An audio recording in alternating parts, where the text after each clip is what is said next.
E meus irmãos, agora para a exposição da palavra do Senhor, nessa noite, abra sua Bíblia no Evangelho segundo escreveu Marcos, no capítulo 1, e nós continuaremos do versículo 29 até o 34. E lembrem-se, essa série fala, porque o Evangelho de Marcos fala sobre o Evangelho de Jesus Cristo.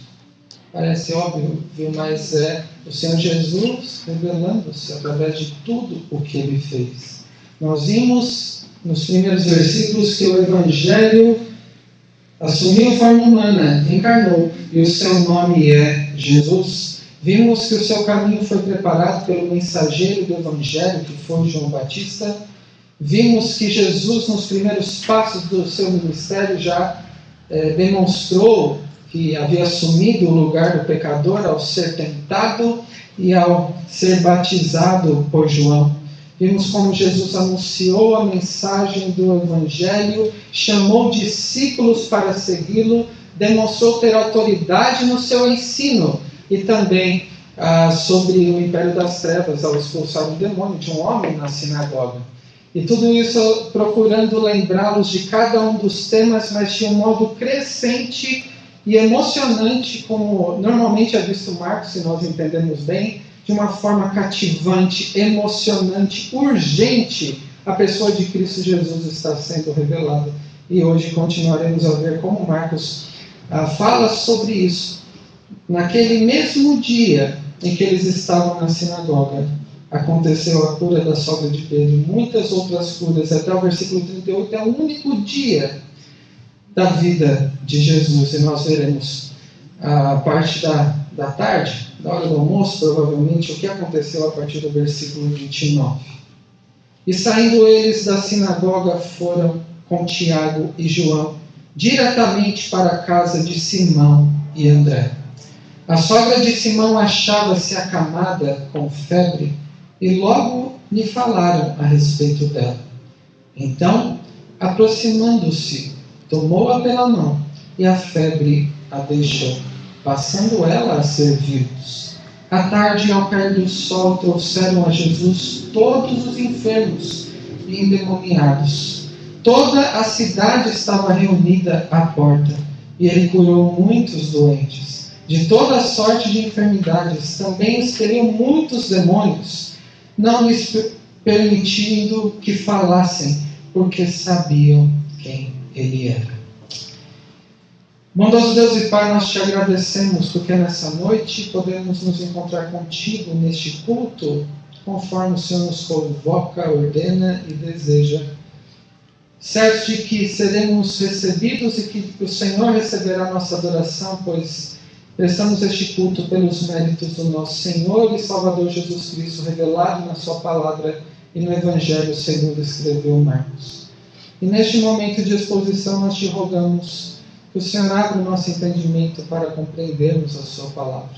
Que o Senhor abra os nossos ouvidos para ouvirmos as palavras de Cristo e sabermos as implicações para a nossa vida contigo, neste tempo em que vivemos até que Cristo venha.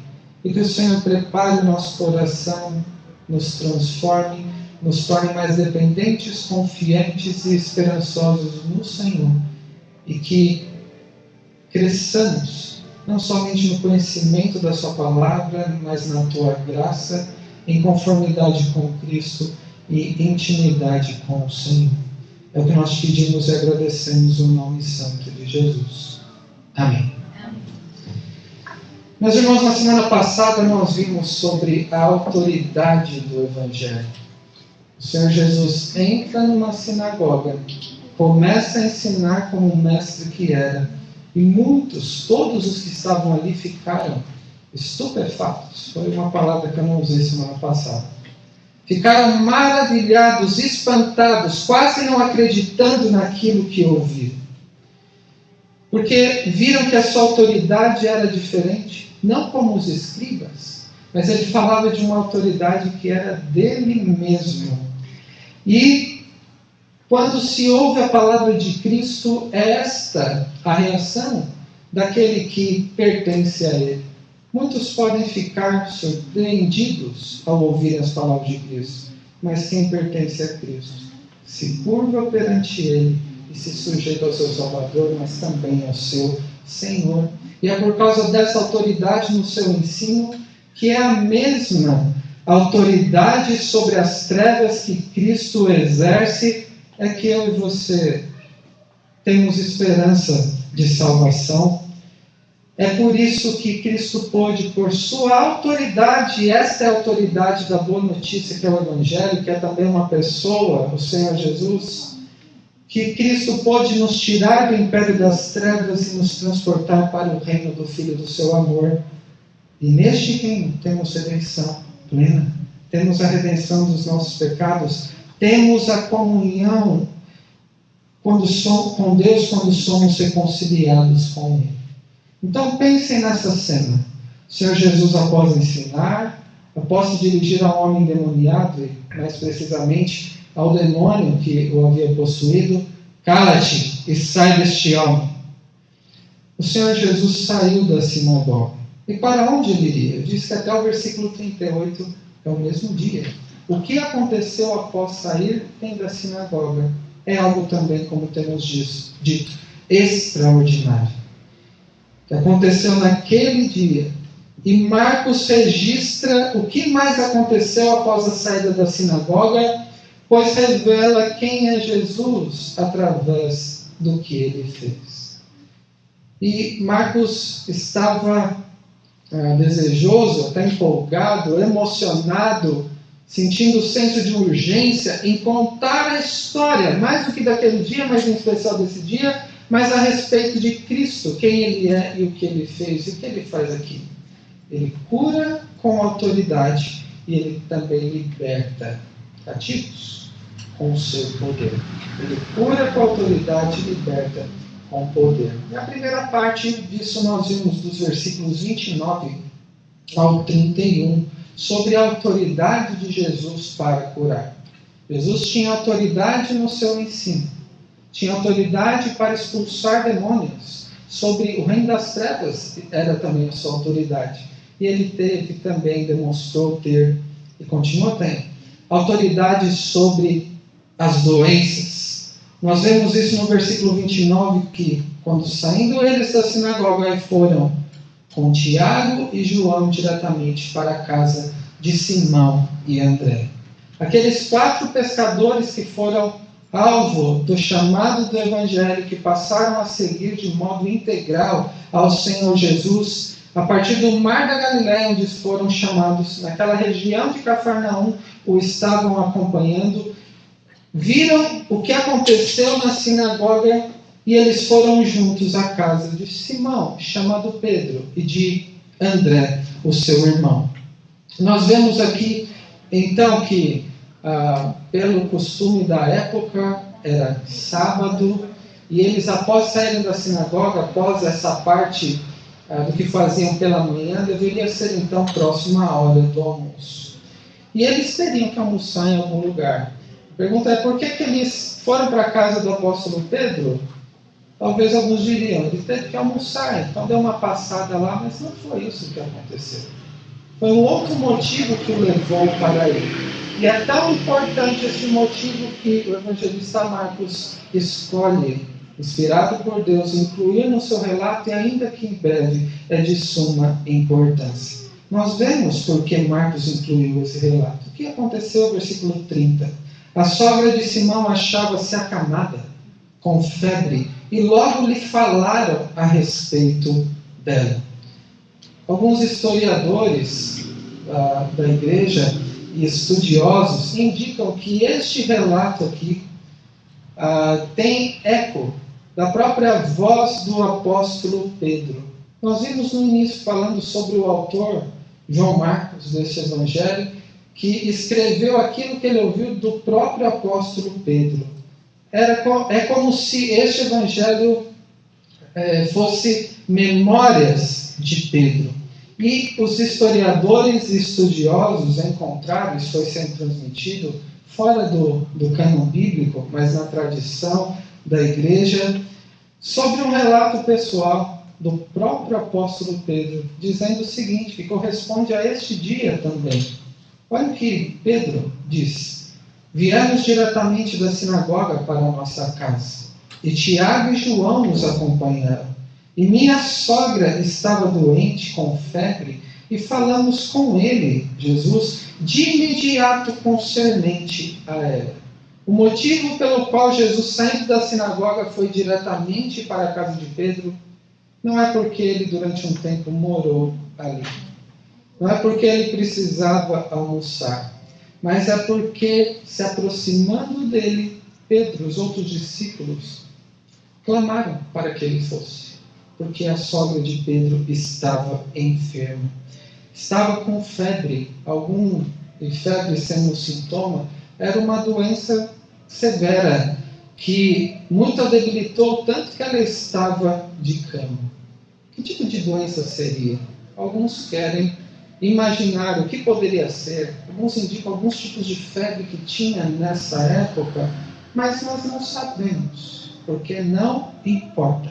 Porque não importa qual tipo de doença for, ou qual seja a origem dessa febre, o Senhor Jesus tem autoridade sobre toda sorte de doenças e enfermidades. É esta mensagem que Marcos está passando neste relato.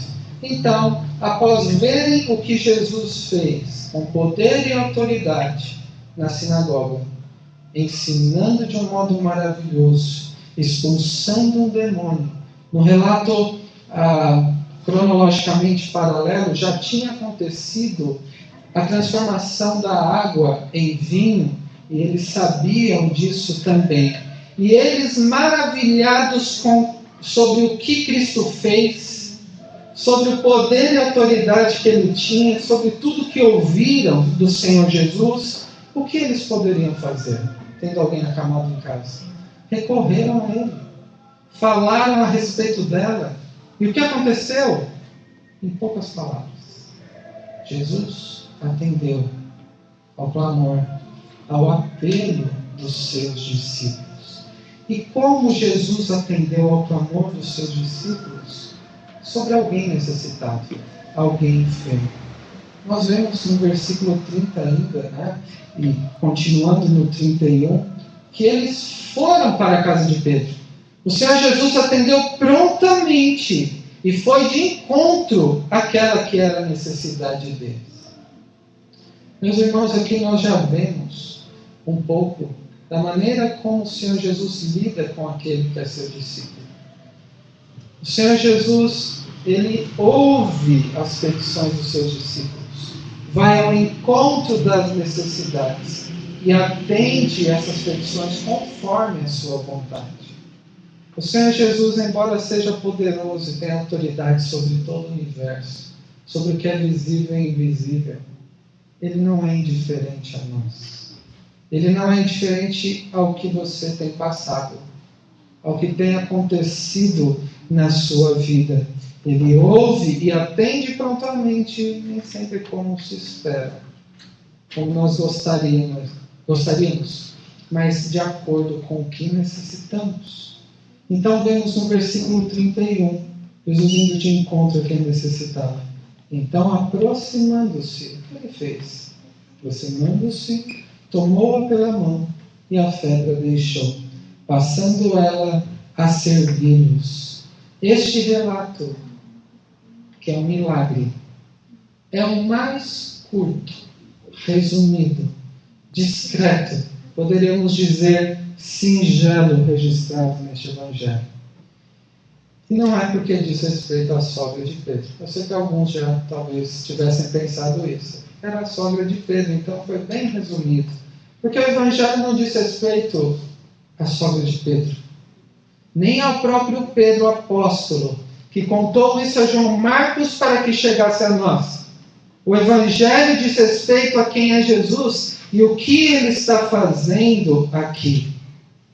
Nessa breve descrição, se olharmos atentamente o texto, se ouvirmos com atenção aquilo que Marcos, que o próprio Senhor Jesus está fazendo, nós perceberemos de uma forma vívida E como disse, até emocionante, que é algo muito próximo, de alguém que presenciou aquele momento, de alguém que estava talvez preocupado, angustiado com o familiar, do próprio Pedro, que contou ao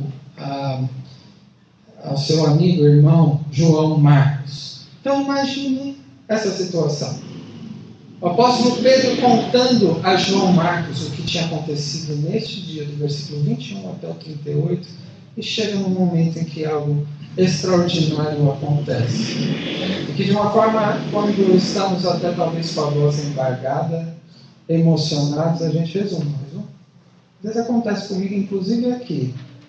A gente resume aquilo que muitas vezes nos mexe conosco, e é isso que acontece aqui nessa passagem. Imagine Pedro então contando a Marcos. Marcos, após ouvirmos maravilhados o ensino do Senhor na sinagoga, o que ele fez, nós recorremos a ele, clamando por ajuda a minha sogra.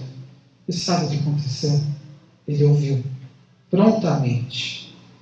Então Jesus veio à nossa casa. Ele se aproximou de minha sogra que estava na cama, com febre. Ele tomou-a pela mão. Pense no envolvimento do Senhor Jesus e de Pedro com o que estava acontecendo. Tomou-a pela mão e a febre a deixou. E foi algo imediato. Foi uma cura plena. Foi uma reabilitação completa, instantânea. Tanto que ela, depois de que Jesus a tomou pela mão e a levantou, curando-a plenamente, ela passou a nos servir. Nós vemos, depois disso, quando a mulher passa a servir ao Senhor Jesus, que tinha vindo de encontro a ela, que tinha visitado, o termo visitação, mais que uma visita doméstica, é o próprio Deus vir ao encontro dos seus. Ela passou a servi-los. Demonstra então que foi uma cura perfeita para aquilo que ela precisava. Meus irmãos, é triste que alguns queiram pegar uma passagem belíssima como essa e encontrar machismo, tá bem? A mulher tinha uma posição rebaixada na sociedade naquele tempo, porque ela tinha acabado de sair da cama e foi servir, deveriam colocá-los para servi-la, para que ela se restabelecesse. Mas não é isso, foi um restabelecimento pleno. E mais do que isso, essa passagem de forma alguma a rebaixa. Na verdade, o Senhor Jesus vai ao encontro dela. E a palavra passou a servi-los é a mesma que mais no início deste capítulo. Após Jesus ser tentado pelo diabo, anjos vieram e serviram, para servir. Aquilo que os anjos tiveram o privilégio de fazer, servir o Deus encarnado. Aquela mulher, ao ser tocada pelo Senhor, pôde servi-lo também. Que grande privilégio, não é?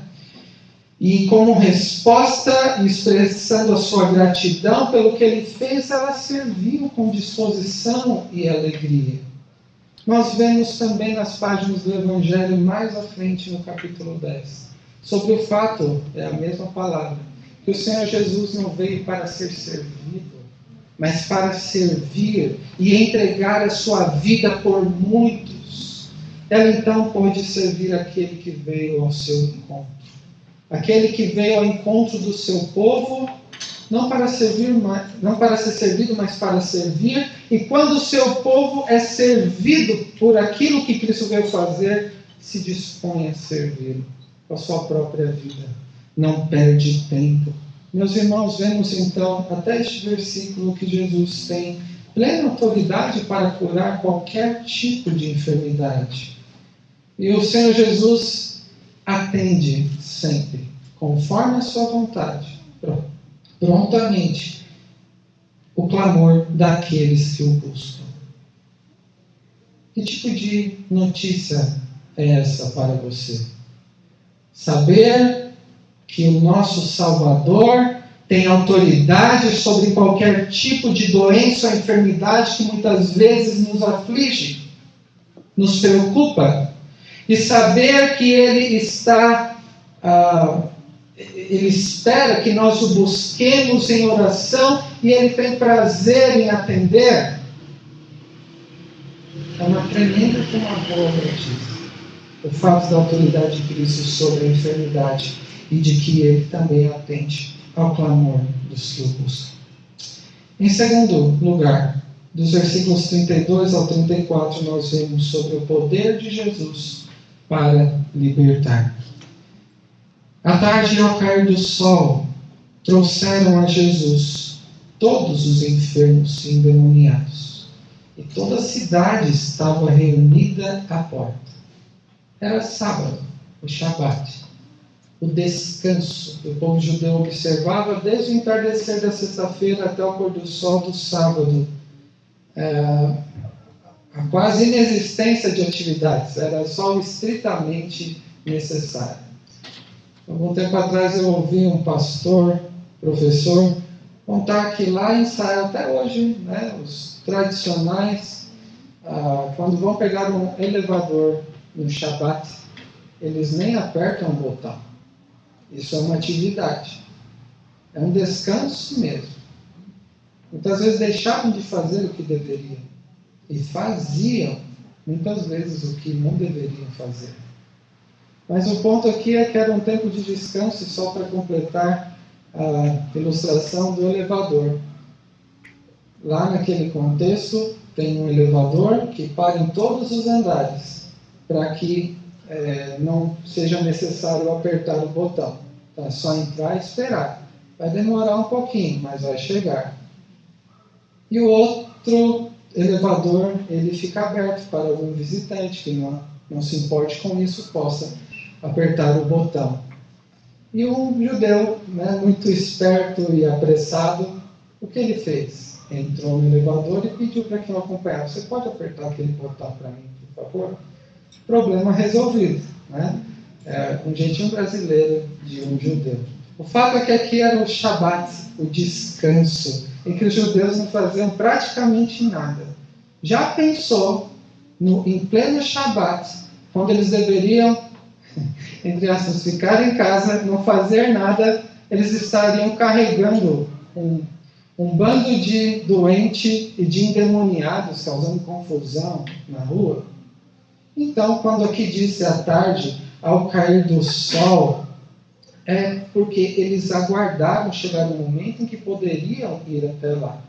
Então vejam, a notícia do que ocorrera na sinagoga, quando Jesus ensinou, expulsou o demônio, e o que aconteceu na casa de Pedro, quando curou a sua sogra, percorreu toda a cidade. E eles queriam ir ao encontro de Jesus, assim que possível, porque precisavam dele.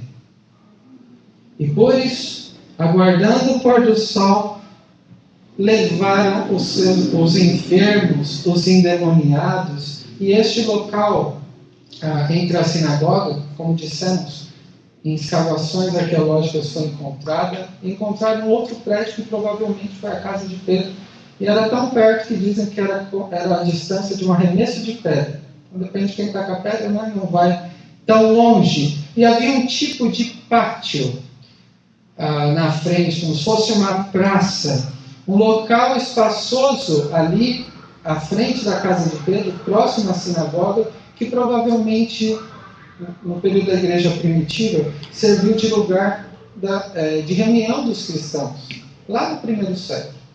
Uma igreja se reunia ali, onde também, na região de Cafarnaum, Cristo também morou, enquanto esteve entre nós. Então imaginem, próximo à sinagoga, uma casa que tinha uma porta que dava para um pátio.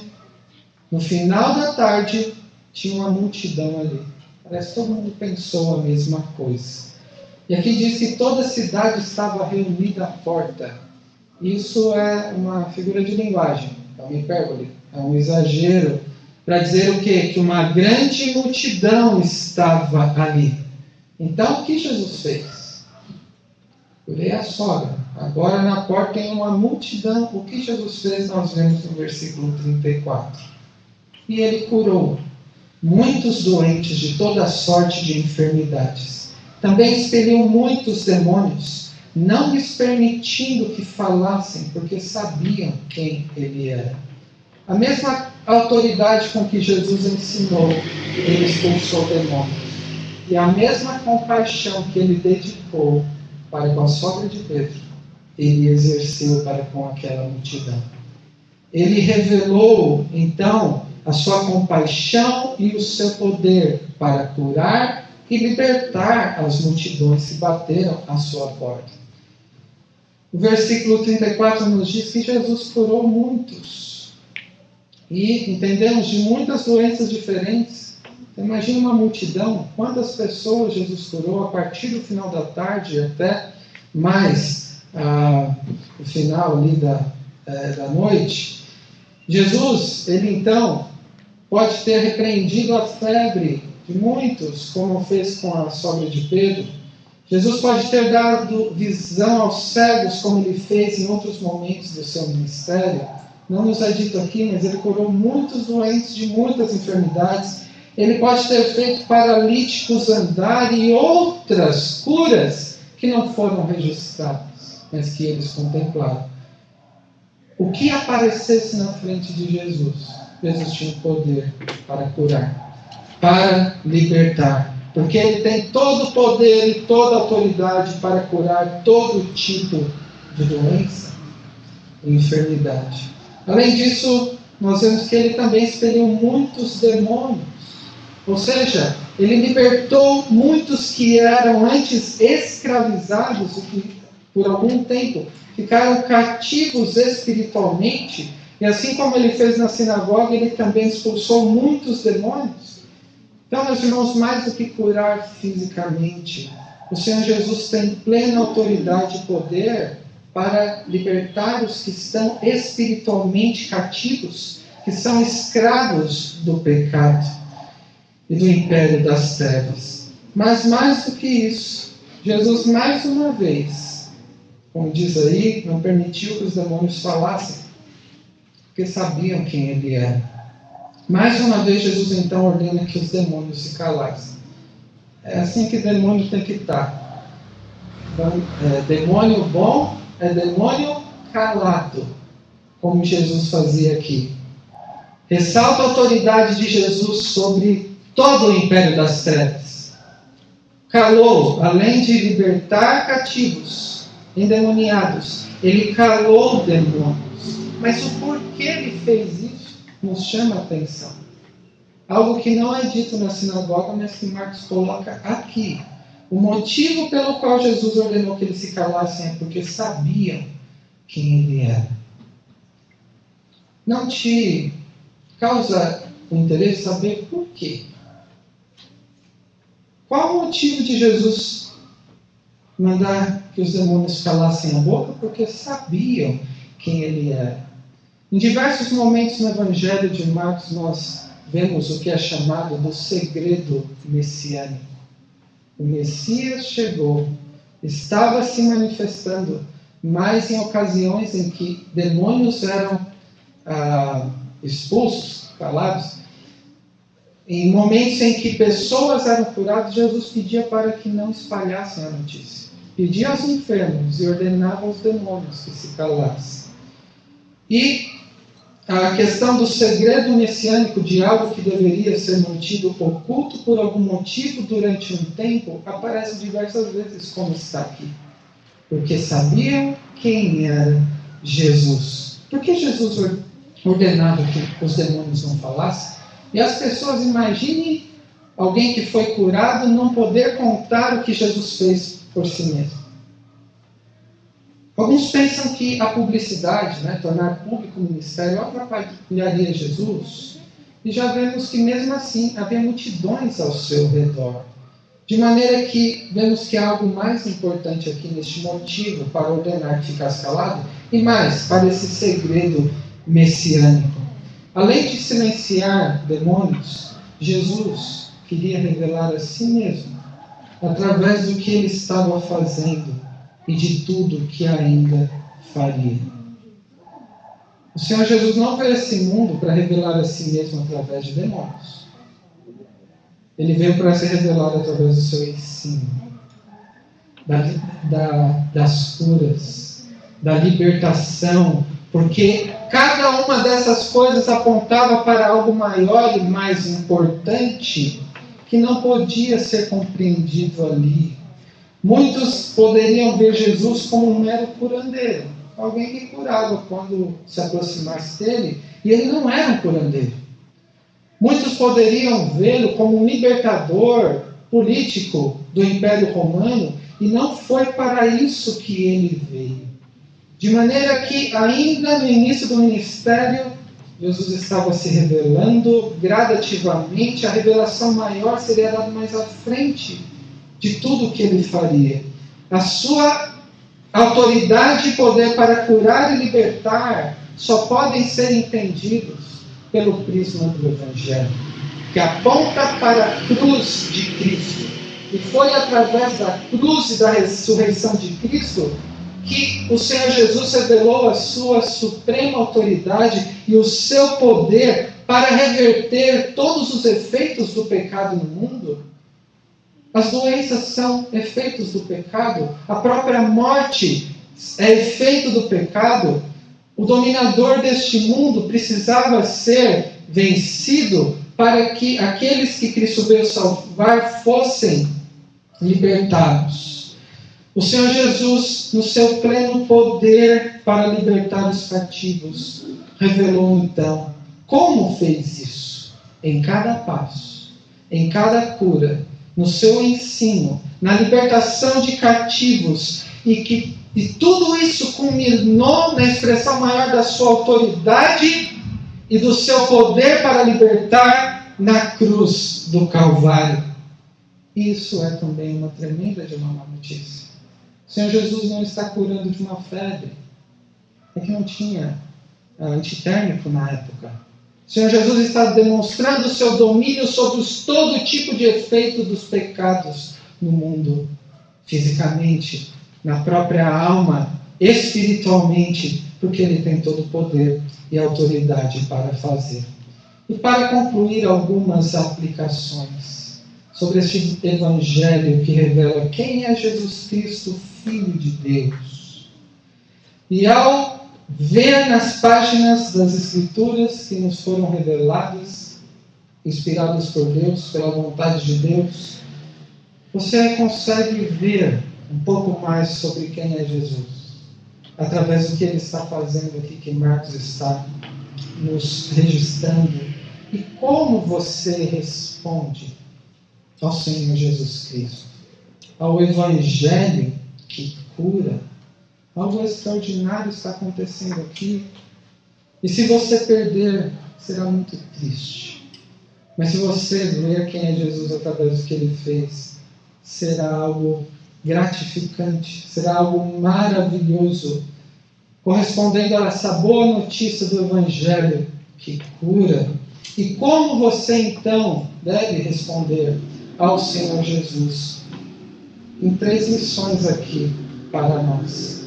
Em primeiro lugar, sobre o fato que Jesus Cristo tem autoridade para curar todo tipo de enfermidade. Lembre-se nessa noite, quando somos acometidos de uma doença, mas existem tantas outras, tantos males nesse mundo, que causam sofrimento, que nos fazem, parece que perder, a esperança, não sei mais o que fazer. Pode ser a enfermidade, problema de relacionamento familiar, luto e outras questões que muitas vezes nos sobrevêm. Lembre-se, se você for feito filho de Deus, se você é discípulo do Senhor Jesus, Ele é aquele que tem autoridade e poder sobre todas as coisas. Aquele que ouve quando buscamos. É aquele que atende o clamor de quem é seu discípulo, não de todos, mas de quem é verdadeiramente o seu discípulo. É aquele que vai ao encontro de quem verdadeiramente precisa, não com uma lista dos desejos, como se Deus fosse um gênio da lâmpada, mas que vai ao encontro de quem realmente precisa e supre com a sua própria presença todas as necessidades, tudo o que nós realmente precisamos. Por isso, eu quero encorajá-lo, exortá-lo nessa noite a orar mais.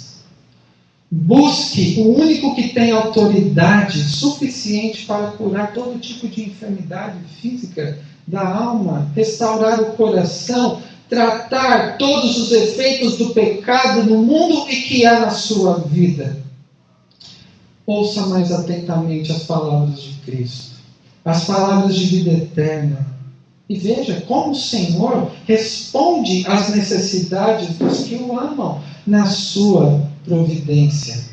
E isso significa que o Senhor Jesus responde às orações dos seus discípulos no tempo que Ele quer, porque Ele é o Senhor, Ele tem autoridade. Ele é Deus, Ele faz o que Ele quer, da forma que quer, a quem quer, no tempo em que estabeleceu, conforme a sua soberana vontade, que é incomparavelmente melhor do que a nossa. Senhor, eu queria tanto isso, mas a vontade de Deus é boa, perfeita e agradável. E Ele responde sempre, como Ele quer, no tempo que Ele quer, usando meios extraordinários, que ultrapassam a capacidade de compreensão, com verdadeiros milagres, que muitas vezes podemos ver o Senhor Jesus ainda agindo na sua providência deste modo. Mas não é somente com milagres extraordinários, Ele também cuida de nós de forma ordinária. Ele usa as pessoas que estão ao nosso redor, em especial do convívio da igreja, da família de Deus. O Senhor nos trata os efeitos do pecado através de um aconselhamento bíblico que nos revigora a alma, nos direciona a viver em paz nesse mundo caído, na presença do nosso Deus. Ele usa a ciência em vacinas, Ele usa a medicina com tratamentos, Ele usa meios ordinários e extraordinários, porque Ele tem total autoridade sobre todas as coisas e as usa conforme Ele quer. Em segundo lugar, Jesus tem poder para libertar todos os cativos. O Senhor Jesus, mais do que atender aos anseios pessoais das multidões, o que Jesus está fazendo ali? Não está fazendo a política da boa vizinhança para ser conhecido? Vimos que muito pelo contrário. O Senhor Jesus veio para revelar, não que é um Deus que atende tudo o que nós pedimos, mas que é o Deus que liberta os que estão naturalmente escravos do pecado, que precisam, não de coisas, mas que precisam dEle. Ele é um Deus fiel, que cumpre as suas promessas. É um Deus soberano, que tem domínio e autoridade sobre todas as coisas. O Senhor Jesus veio revelar que é um Deus poderoso, que cura e salva poderosamente. É um Deus que tem compaixão, que vem ao nosso encontro, ao encontro de quem precisa e concede aquilo que realmente precisam, que é Ele mesmo, além de outras bênçãos, segundo lhe apraz. Ele é um Deus amoroso, que como um pai nos ouve, nos atende, nos concede o que precisamos, mas que também nos corrige quando é necessário. Ele é o Deus supremo, que tem domínio sobre todas as coisas, do mundo visível e invisível, físico, espiritual. O Senhor Jesus é o Deus que se fez homem para nos libertar dos nossos pecados e da ira de Deus que viria contra nós. Ele se colocou na frente para recebê-la no nosso lugar. Meus irmãos, pensando em cura, o Senhor Jesus é aquele que verdadeiramente foi ferido no lugar de quem Ele quis salvar. Pensando em libertação, Ele é o que foi preso, morto, que entregou-se a si mesmo para nos conceder eterna redenção. Como você corresponde ao Senhor, que tem poder para nos libertar e nos guardar de todo mal? Busque-o intensamente na oração, ouvindo as suas palavras, aprendendo a ver o que Ele está fazendo na sua vida e na vida de outros que têm sido libertados por Ele. E assim como a sogra de Pedro, o sirva com disposição e serviço, começando no contexto da igreja com os dons que Deus te deu, mas também todas as suas atividades, que Ele coloque em suas mãos. Por último, sobre o segredo messiânico, que agora é o segredo que foi revelado no Evangelho. Até aquele momento o Senhor Jesus ordenou que guardassem em segredo aquilo que Ele estava fazendo. Mas esse segredo, o grande enigma das Escrituras, que não começou somente aqui no início do Novo Testamento, mas o grande segredo vem pelas páginas do Antigo Testamento desde Gênesis. Um grande segredo, um grande enigma, em que se há a expectativa de se conhecer, mas só seria se Deus quisesse revelar. Ele revelou em Cristo Jesus. E Paulo, falando sobre esse mistério, lá em Colossenses 1, ele diz: o mistério que estiver oculto dos séculos e das gerações, agora todavia se manifestou aos seus santos, aos quais Deus quis dar a conhecer qual seja a riqueza da glória deste mistério entre os gentios, isto é, Cristo em vós, a esperança da glória, o qual nós anunciamos. Não guarde segredo, anuncie, advertindo a todo homem e ensinando a todo homem em toda sabedoria, a fim de que apresentemos todo homem perfeito em Cristo. O mistério oculto das gerações, o grande enigma das Escrituras, foi revelado em Cristo Jesus. Este mistério é o grande amor de Deus por nós. Como Deus pode amar alguém pecador, como eu e como você? Este mistério foi revelado no Evangelho em Cristo Jesus. E é digno de ser anunciado. Deus me amou quando eu ainda era pecador. Foi crucificado quando eu era o seu inimigo. Ele me chamou pelo seu Evangelho e me tornou seu filho, adotando-me pelos méritos de Cristo Jesus. Assim como Marcos fez ao anunciar esse glorioso Evangelho. Como Pedro fez ao contar para Marcos e chegou até nós. Assim como Paulo e outros tantos, no decorrer da história, têm anunciado esse mistério que nos foi revelado em Cristo Jesus sobre a graça de Deus a pecadores. Anuncie também este mistério que nos foi revelado sobre o Evangelho que cura e liberta. Do Filho de Deus, sobre o Filho de Deus que veio ao nosso encontro com sua compaixão e tem poder para salvar a todo o que o busca e nele confia. Deus nos abençoe. Amém.